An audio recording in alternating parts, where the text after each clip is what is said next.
What's up, everybody? It is good to be back in life groups tonight, and we are going to conclude our series on the founding fathers. And so, in each of these sessions, we've asked at the beginning, what does it mean to be a founding father? Well, to be a founding father means that these people were sort of the foundation, people who began something great.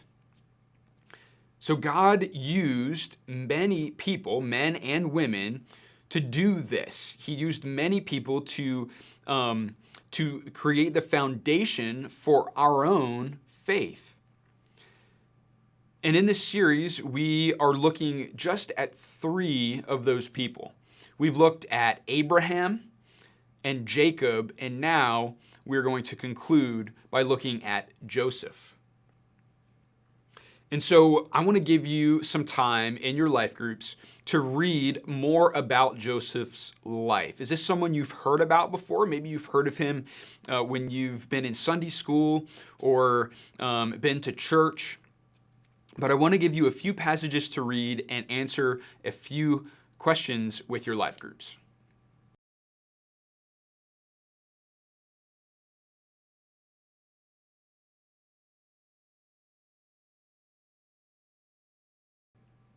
So hopefully those Bible passages gave you a better understanding of who Joseph was. Now, we don't have too much time, so we weren't able to read the entire story of Joseph, but I do recommend that you would take some time and go back and reread the story of Joseph in Genesis, and just see how God was at work in Joseph's life. After you read that, you could also watch the movie by DreamWorks about Joseph's life. It's a very popular movie, musical. So you could check that out too, but I would first go to the Bible and read the story about who Joseph was. And so now we have to ask ourselves, this is who Joseph was, but why is he important? Why was he considered to be a founding father? And I think that there are two reasons why Joseph is considered a founding father.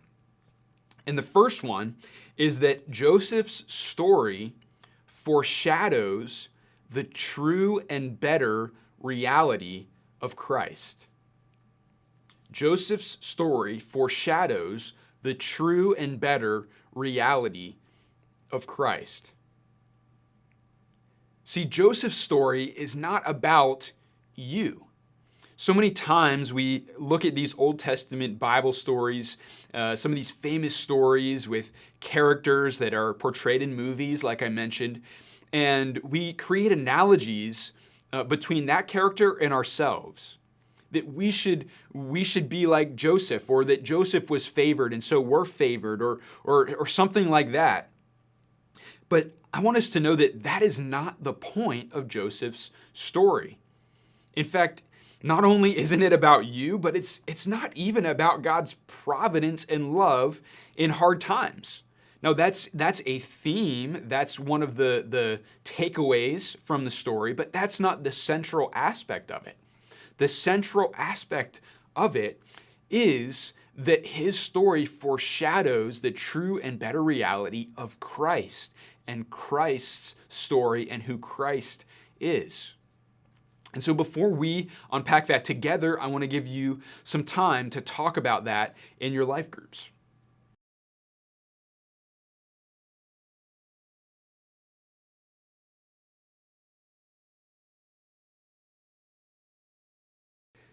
So how is Joseph's story similar to the story of Jesus? How is Joseph a precursor or someone who foreshadows Christ? Well, I hope you came up with a good list of these similarities, and I want to share with you the similarities that I was able to pick out from this story. So the first one is that both Joseph and Jesus were betrayed by brothers, people who they claimed to be brothers, when they claimed to reign over them. So they were both betrayed by brothers when they claimed to reign over them. Think about the story of Joseph. Joseph has a dream, and in that dream, it seems like his brothers are going to bow down to him. And so Joseph tells his brothers that dream. He says, hey, one day you guys are going to bow down to me. I'm going to reign over you. I'm sort of more important than you are. And we see that parallel in Jesus' life when he talks to the Pharisees, people who were Jewish, considered brothers. And Joseph said that he was the Son of Man. He claimed to be divine, which meant that these people had to worship him and submit to him, and they didn't like that. The brothers did not like that Joseph claimed to reign over them, and the brothers, the Pharisees, did not like that Jesus claimed to reign over them. And so that is one of the similarities. Another similarity between their lives is that they were both innocent, yet treated as guilty. We see this with Joseph in the instance of Potiphar and his wife. Joseph was accused of committing adultery with Potiphar's wife. He did not. He was innocent. He was pure of heart. But he was accused of it, and he was condemned because of that. And then we have a parallel in the life of Jesus when he was accused of being guilty of rebellion and blasphemy by the religious leaders, and then he was condemned to be crucified by Pontius Pilate. So both men were innocent, but treated as guilty. The third one is that both were thought to be dead, right? We see this with Joseph. His father Jacob thought that Joseph was dead and lived as if Joseph had been dead for many years. And then obviously with Jesus actually did die. His disciples and others thought that he was dead, but we find out that he was not, that he was raised to life. And we'll talk about that in a minute. But both were thought to be dead. And after they were thought to be dead, they both rose to the right hand of power. Joseph, after this all had happened and he was thought to be dead by his father, he ended up rising to the right hand of Pharaoh and was granted dominion and power over the land. And then with Jesus, after he was resurrected from the dead, he rose and ascended to be with the Father and is seated at his right hand and has been granted dominion over all of creation. And so they both rose to the right hand of power. Now the next one is that they were both recognized as being alive and not dead. Right? We see that Joseph's brothers and that his father eventually exclaim, they say, Joseph is still alive. They thought that he was dead. No, he is alive. They proclaim that joyously. And the same thing is true with Jesus. When Jesus appears to his disciples, they're so ecstatic, right? They don't know what to think. They recognize that Jesus is alive now. Jesus has come back from the dead. And so that is another parallel that we see how Joseph's story foreshadows the story of Christ. Another one is that when they rose to the right hand of power, they both offer forgiveness to those who are guilty. They both offer forgiveness to those who are guilty. Now, Joseph did this with his brothers.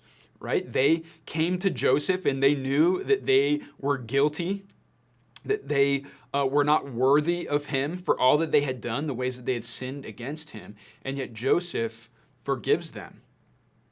Joseph forgives them. And the same thing is true with Christ. Christ offers forgiveness to those who put their faith in him. That even though all of us have rebelled against him, that we have pushed God aside in our lives and sinned against him, that Jesus still extends a hand of forgiveness towards us. And then finally, both of these people, Joseph and Jesus, were both the means of salvation for God's chosen people. Now, this is similar to the idea of forgiveness. And we see this with Joseph when his brothers, not only does he forgive them, but he brings them in to this land of blessing. He takes them out of their land of famine. And so he offers them salvation. They would have died if they had remained in their land. But he allows them to come in because they have a personal relationship with him, because they know him, they are saved. And remember that these brothers represent the 12 tribes of Israel. They're 12 brothers who are the heads of these tribes that later become the tribes of Israel, the God's chosen people. That's who they are. They're God's chosen people. So Joseph offers salvation to them, and in Christ, all people can come to God, can come to Jesus for salvation. That it doesn't matter that they, if they've been walking through a period of wilderness in their life, of hardship, maybe of death or doubt or whatever it is, that Jesus offers us a salvation, that he saves us from the wrath of God, from hell, that we will one day be in this land of blessing with him. And so we have salvation through Christ, his chosen people, who are now the church. The church are God's chosen people. And so I hope that those are those connections you find to be fascinating and encouraging, that we can see Christ foreshadowed in the Old Testament in that way. Now, the second reason that Joseph is important, so the first was that he foreshadowed the reality of Christ. But the second reason is, just like Abraham, Joseph is also an example of what faith looks like. Joseph is an example of what faith looks like. And so we can look at Hebrews 11:22.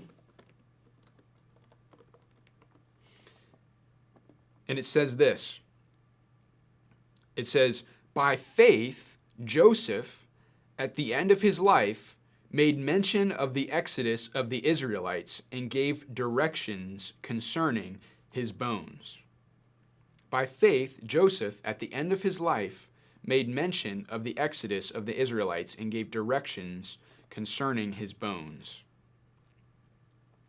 So what does this mean for us? What does that short passage tell us about the faith of Joseph? What can we learn from him? Well, we can learn that Joseph had a greater hope that extended beyond the scope of his life. He trusted that God would bring his people to the promised land, a place of ultimate blessing. And so what was happening in the story is that Joseph's brothers came to Egypt. They were saved from the famine. They came to Egypt. But over time, they became enslaved in Egypt. As they multiplied and their numbers grew, they became enslaved in Egypt. And before that happened, Joseph had the foresight to know that Egypt was just a temporary home of his people, that God had a better place. He had a true promised land for them. And he knew, he had hope that they would eventually go there, that the Israelites would eventually exit out of Egypt and arrive at the promised land. And we see that, we see the faith that he had is that he said that he wanted his bones buried, not in Egypt, but in that eventual promised land. When his people reached that place, he wanted to be buried there and not in Egypt. And I want us to think about this request that Joseph makes about his bones. What is the significance of that? Why does he care about his bones? Well, I think firstly, it shows that he was sure that this would happen, right? Like I just mentioned, he was sure that this thing was going to happen. He acted in faith. He knew it was going to happen. But why the bones? What is the significance of bones?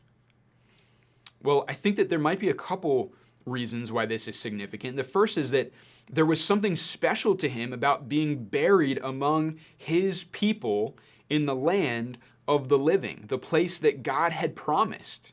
He wanted the essence of his being, his very bones, to be there, not in a place of exile, not in a foreign land, but he wanted to be home there. But I think that Joseph may have even had hope in a future resurrection.